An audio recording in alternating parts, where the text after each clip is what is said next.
স্বাগত দীপ্ত সংবাদে, সঙ্গে আছি রিনা ইসলাম। দর্শক, শুরুতেই জানাবো নিটল ডাটা সংবাদ শিরোনাম। ই ভ্যালি কাণ্ডে যে কোনো সময় গ্রেপ্তার হতে পারেন তাহসান, মিথিলা ও শবনম ফারিয়া। রাষ্ট্রবিরোধী চক্রান্ত ও নাশকতায় উস্কানির অভিযোগে রাজধানীতে 5 জন গ্রেপ্তার। চতুর্থ শিল্প বিপ্লবের জন্য উচ্চ শিক্ষা ব্যবস্থা নতুন করে সাজানোর আহ্বান রাষ্ট্রপতির।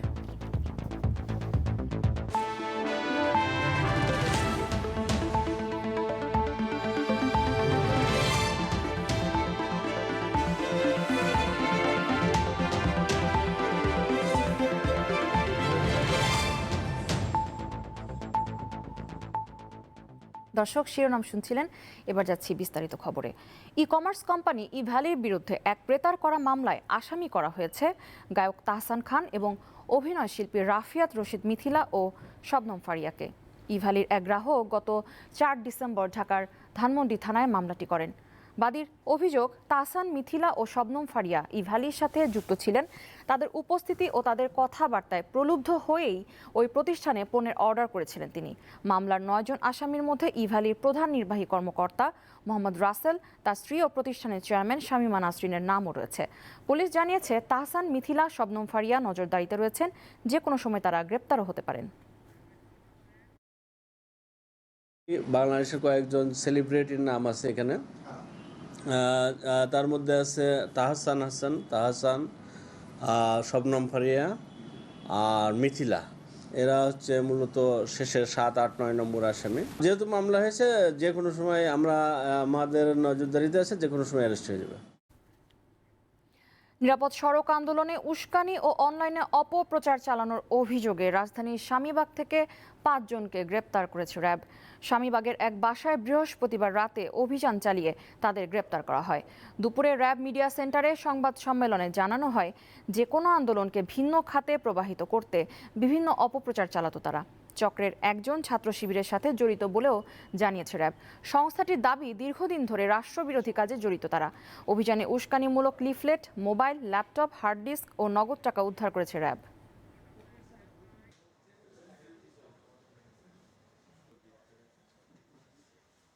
এডিট করা যে ভিডিওগুলো, যেগুলো রাষ্ট্রের ভাবমূর্তি ক্ষুণ্ণ হয়, যে বিভিন্ন বাহিনীর বিরুদ্ধে নেতিবাচক প্রচারণা, এই সম্পর্কিত বেশ কিছু কন্টেন্ট আমরা তাদের কাছে পেয়েছি। নিরাপদ সড়ক আন্দোলনের সময় বেশ কিছু ভিডিও কন্টেন্ট তৈরি হয়েছিল যাতে মানুষকে উস্কে দেওয়ার মতো। এই কন্টেন্ট কয়েকটি আমরা এখানেও পেয়েছি, যেটা পরবর্তীতে তারা ওই সংগ্রাহককে পাঠিয়েছেন।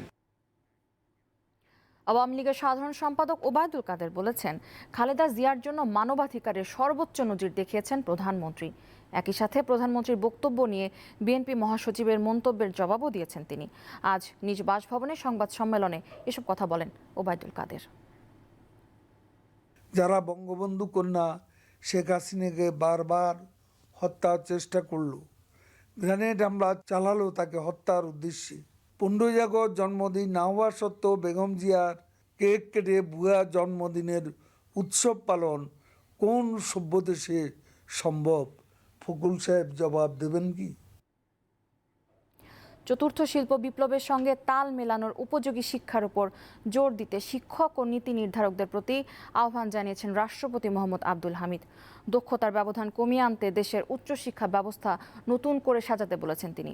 ঢাকায় আজ চতুর্থ শিল্প বিপ্লব বিষয়ক 2 দিনের আন্তর্জাতিক সম্মেলনের উদ্বোধনী অনুষ্ঠানে এসব কথা বলেন রাষ্ট্রপ্রধান। বঙ্গবন্ধুর জন্মশতবার্ষিকী এবং বাংলাদেশের স্বাধীনতার সুবর্ণ জয়ন্তী উদযাপনের অংশ হিসেবে চতুর্থ শিল্প বিপ্লবের ওপর 2 দিনের আন্তর্জাতিক সম্মেলন আয়োজন করেছে বিশ্ববিদ্যালয় মঞ্জুরি কমিশন। এতে অংশ নিয়েছেন বিজ্ঞানী, গবেষক, শিল্প উদ্যোক্তা, বিশ্ববিদ্যালয়ের শিক্ষক ও শিক্ষার্থীরা। বক্তারা বলেন, দেশে প্রযুক্তি শিক্ষার বিস্তার এবং চতুর্থ শিল্প বিপ্লবের ক্ষেত্রে বিশ্ববিদ্যালয়গুলোকে একটি ভালো অবস্থানে যেতে সহায়তা করবে এই সম্মেলন।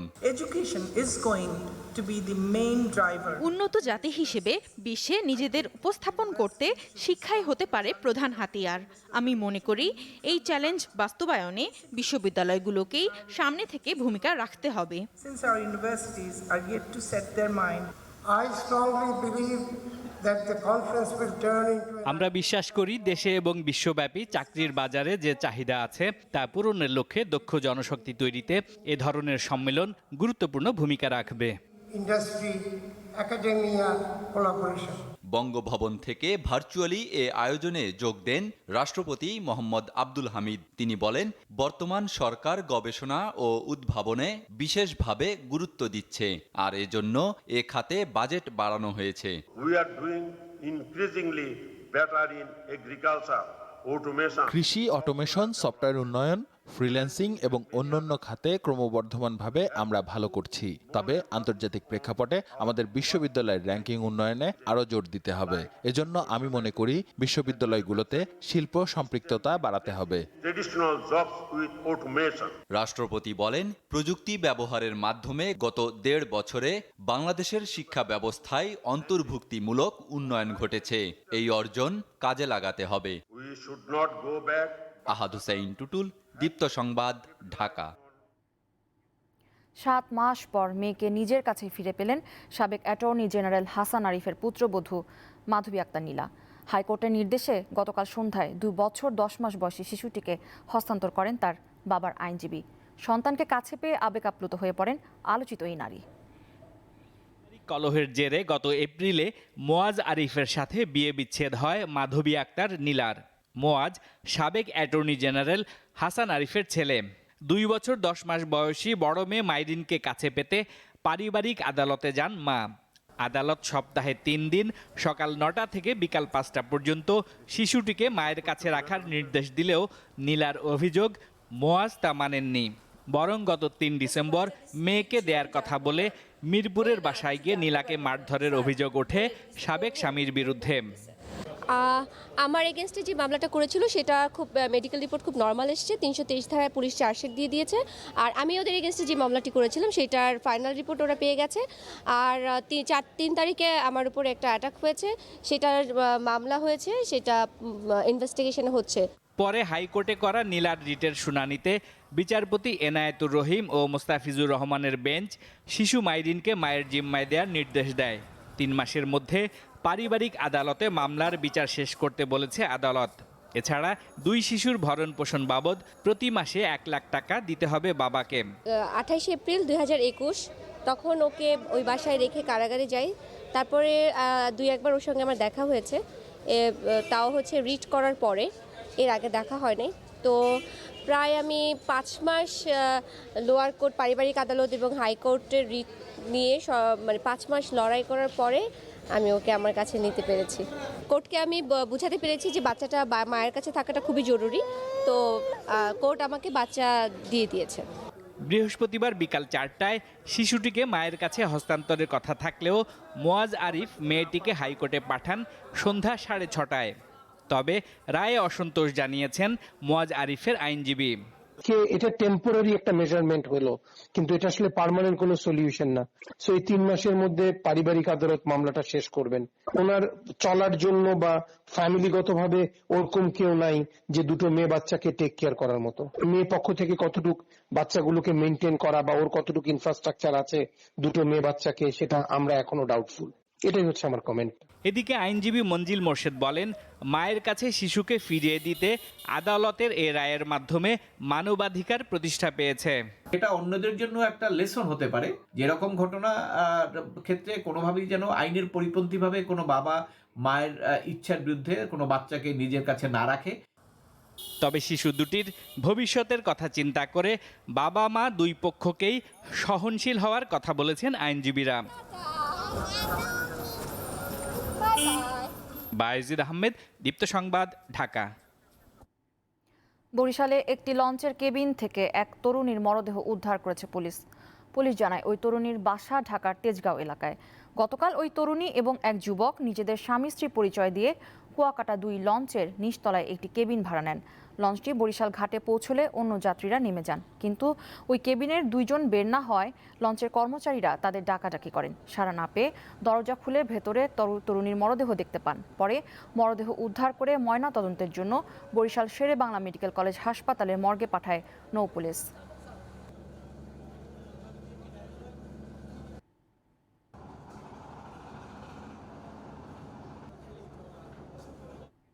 এবারে কেওয়াই স্টিল চট্টগ্রাম সংবাদ।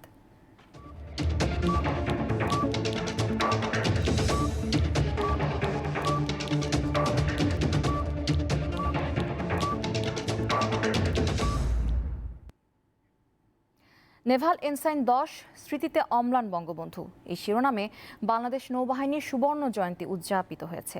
এ উপলক্ষে সকালে চট্টগ্রাম নৌ অঞ্চলে বের করা হয় র্যালি। এ সময় 10 ডিসেম্বর 1971 পরিচালিত নৌ অপারেশন, মুক্তিযুদ্ধ ও বঙ্গবন্ধু স্মৃতিচারণমূলক প্ল্যাকার্ড, ব্যানার, ফেস্টুন প্রদর্শন করা হয়। নৌবাহিনীর হাসপাতালগুলোতে স্বেচ্ছায় রক্তদান কর্মসূচির আয়োজন করা হয়। এছাড়া নৌ অঞ্চলের বিভিন্ন এলাকায় অসহায় এবং অসচ্ছল মানুষের মাঝে ত্রাণ সামগ্রী বিতরণ করা হয়।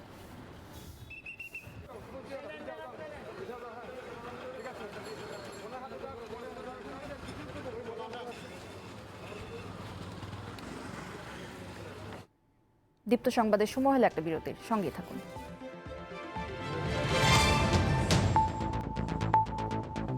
বিরতির পর আবারও স্বাগত দীপ্ত সংবাদে।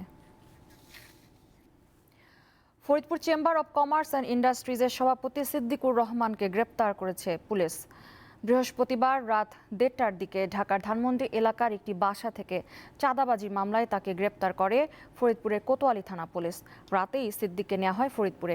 আজ সংবাদ সম্মেলনে ফরিদপুরের অতিরিক্ত পুলিশ সুপার জামাল পাশা জানান, সিদ্দিকুর রহমানের বিরুদ্ধে নানা অভিযোগে কয়েকটি মামলা রয়েছে।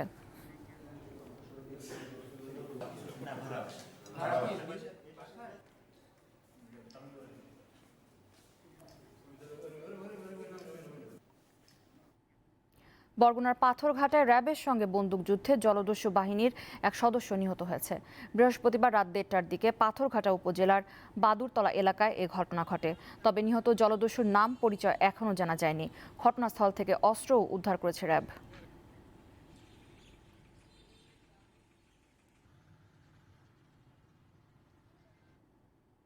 উড়লে আকাশে প্রজাপতি, প্রকৃতি পায় নতুন গতি, এই স্লোগানে জাহাঙ্গীরনগর বিশ্ববিদ্যালয় হয়ে গেল 11তম প্রজাপতি মেলা। দিনব্যাপী এই মেলার আয়োজন করে জাবির প্রাণীবিদ্যা বিভাগের কীটতত্ত্ব শাখা। সকালে জহির রায়হান মিলনায়তন চত্বরে মেলার উদ্বোধন করেন বিশ্ববিদ্যালয়ের treasurer professor doctor Rashed Akhtar. মেলা ঘিরে উৎসব মুখর হয়ে ওঠে পুরো ক্যাম্পাস। শিক্ষার্থী ছাড়াও দেশের বিভিন্ন স্থান থেকে ছুটে আসেন হাজারো প্রজাপতি প্রেমী। এছাড়া আয়োজন করা হয় প্রজাপতি বিষয়ক আলোকচিত্র প্রদর্শনী, চিত্রাঙ্কন প্রতিযোগিতা, প্রজাপতি হাট দর্শন, ঘুড়ি উৎসব, বিতর্ক প্রতিযোগিতা ও সাংস্কৃতিক অনুষ্ঠান।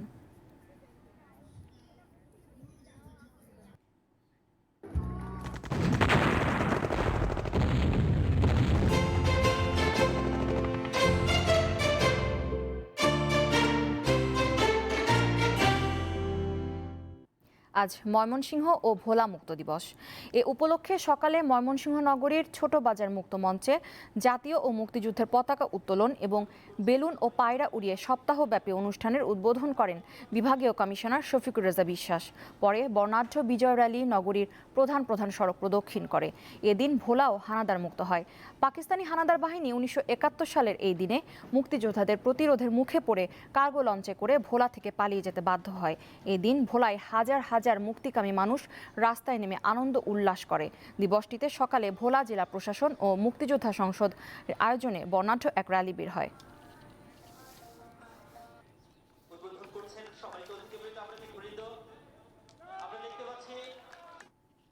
দীপ্ত সংবাদের সময় হলো আরও একটি বিরতি, ফিরছে কিছুক্ষণের মধ্যেই।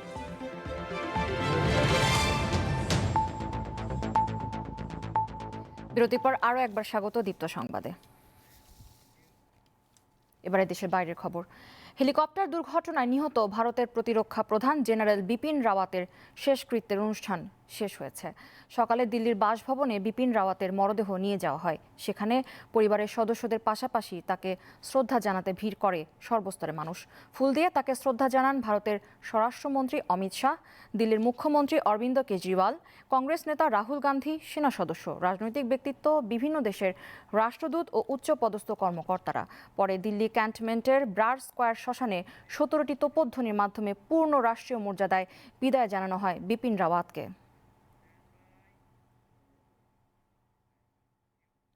মেক্সিকোয় একটি সড়ক দুর্ঘটনায় নারী ও শিশু সহ কমপক্ষে 53 জন অভিবাসন প্রত্যাশীর মৃত্যু হয়েছে। আহত হয়েছেন 100-র বেশি। নিহতের সংখ্যা আরও বাড়তে পারে বলে আশঙ্কা করা হচ্ছে। বৃহস্পতিবার মেক্সিকোর দক্ষিণাঞ্চলীয় চিয়াপাস প্রদেশে সড়কের একটি বাঁক ঘোরার সময় অভিবাসন প্রত্যাশীদেরকে বহনকারী ট্রাক উল্টে একটি সেতুর সঙ্গে ধাক্কা লাগে। এদের বেশিরভাগই মধ্য আমেরিকা থেকে এসেছিলেন। অবৈধভাবে সীমান্ত পেরিয়ে যুক্তরাষ্ট্রে পৌঁছানোর চেষ্টা করছিলেন তারা। বিশ্বজুড়ে করোনা ভাইরাসে বৃহস্পতিবার 7,056 জন মারা গেছে। নতুন করে আক্রান্ত হয়েছে 6,03,000-এর বেশি মানুষ। করোনার নতুন ওমিক্রন ধরন নিয়ে উদ্বেগের মধ্যে যুক্তরাষ্ট্রে ভাইরাসটির বুস্টার টিকা ব্যবহারে বয়সসীমার পরিধি আরও বাড়ানো হয়েছে। দেশটিতে এখন থেকে করোনা টিকার 2 ডোজ নেওয়া 16 ও 17 বছর বয়সীদের জন্য ফাইজার ও বায়োএনটেকের বুস্টার টিকা ব্যবহারের অনুমোদন দিয়েছে খাদ্য ও ঔষধ প্রশাসন। এদিকে ওমিক্রনের প্রাদুর্ভাবের কারণে সাউথ আফ্রিকায় এক সপ্তাহে করোনা সংক্রমিতের সংখ্যা শতকরা 255 ভাগ বেড়েছে।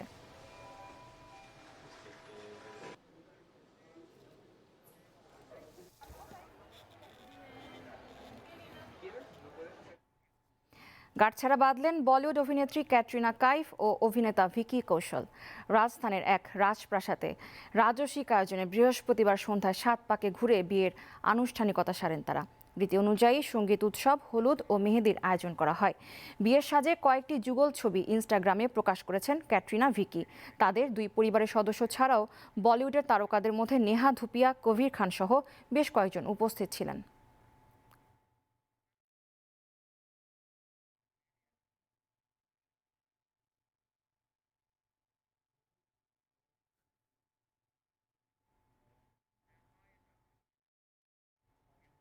খেলার খবর, ক্রিকেট। পাকিস্তান সিরিজের পর টেস্ট চ্যাম্পিয়নশিপের অংশ হিসেবে 2 ম্যাচের টেস্ট সিরিজ খেলতে বাংলাদেশ দল এখন নিউজিল্যান্ডে। 7 দিনের রুম কোয়ারেন্টিনের পর 2টি প্রস্তুতি ম্যাচ খেলবে তারা। নিউজিল্যান্ডের বিপক্ষে বাংলাদেশের টেস্ট পরিসংখ্যান মোটেও ভালো নয়। এ পর্যন্ত ব্ল্যাক ক্যাপদের বিপক্ষে কোনো টেস্ট জয় নেই তাদের। তাই স্বাভাবিকভাবেই এই সিরিজেও বড় চ্যালেঞ্জের মুখোমুখি হতে হবে বাংলাদেশকে। দেশের মাটিতে পাকিস্তানের বিপক্ষে 2 টেস্ট সিরিজে খুব বাজেভাবে হেরেছে বাংলাদেশ। সেই স্মৃতি পেছনে রেখে নিউজিল্যান্ডে গেছে বাংলাদেশ। সেখানে নতুন চ্যালেঞ্জের মুখোমুখি হতে হবে তাদের। অন্যদিকে ভারতের মাটিতে সিরিজ হারলেও বিশ্ব চ্যাম্পিয়নরা ব্যাটে বলে নিজেদের সামর্থ্যের প্রমাণ দিয়েছে। তাছাড়া দেশের মাটিতে সবসময় বিপজ্জনক এক দলের নামও নিউজিল্যান্ড। তবে নিউজিল্যান্ডে পৌঁছে এক ভিডিও বার্তায় এই সিরিজে ভালো কিছু করার কথা জানিয়েছেন বাংলাদেশের পেসার তাসকিন আহমেদ। তো 7 দিন রুম কোয়ারেন্টাইন হবে আমাদের এখন, যদিও জিনিসটা টাফ হবে, কিন্তু ঠিক আছে, দেশের জন্য আমরা সবকিছুই করতে প্রস্তুত। আশা করি সামনের দিনগুলো ভালো কাটবে। সবাই দোয়া করবেন আমরা যাতে সবাই সুস্থ থাকি এবং নিজের সেরাটা দিয়ে ভালো খেলা উপহার দিতে পারি।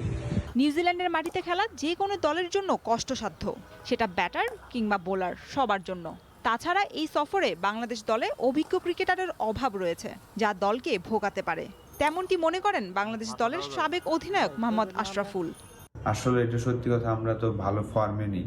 আমাদের ব্যাটসম্যানরা আমাদের হোম কন্ডিশনে লাস্ট 4টা ইনিংস যেভাবে ব্যাটিং করেছেন, তারা আসলে একটু স্ট্রাগলই করবেন নিউজিল্যান্ডে গিয়ে। এক্সপিরিয়েন্স ক্রিকেটার থাকলে হয়তোবা একটা অ্যাডভান্টেজ থাকতো। বলারদের জন্য একটু টাফ হবে, অত ইজি হবে না। আর লেন্থটা সিলেক্ট করাটা খুব ইম্পর্টেন্ট, লাইন লেন্থটা। নিজেদের মাঠে কিংবা নিউজিল্যান্ডের মাঠে কোনো জয় নেই বাংলাদেশের। মুখোমুখি পরিসংখ্যানেও অনেক এগিয়ে কিউইরা। দেশের মাটিতে খেলা 6 টেস্টের 3টিতে জয় আর 3টিতে ড্র করেছে বাংলাদেশ। আর নিউজিল্যান্ডের মাঠে শুধু হার, হার আর হার। 9 টেস্টের সবগুলোতেই হেরেছে বাংলাদেশ। এবার দলগতভাবে ভালো খেলে পরিসংখ্যানটা একটু পাল্টাতে পারে কিনা বাংলাদেশ, সেটাই দেখার বিষয়। শরীফ রওশন, দীপ্ত স্পোর্টস। এরই সঙ্গে শেষ করব দীপ্ত সংবাদ। তবে যাবার আগে নিটোল টাটা সংবাদ শিরোনাম জানিয়ে দেব আরও একবার। ইভ্যালি কাণ্ডে যে কোনো সময় গ্রেপ্তার হতে পারেন তাহসান, মিথিলা ও শবনম ফারিয়া। রাষ্ট্রবিরোধী চক্রান্ত ও নাশকতার উস্কানির অভিযোগে রাজধানীতে 5 জন গ্রেপ্তার। চতুর্থ শিল্প বিপ্লবের জন্য উচ্চশিক্ষা ব্যবস্থা নতুন করে সাজানোর আহ্বান রাষ্ট্রপতির।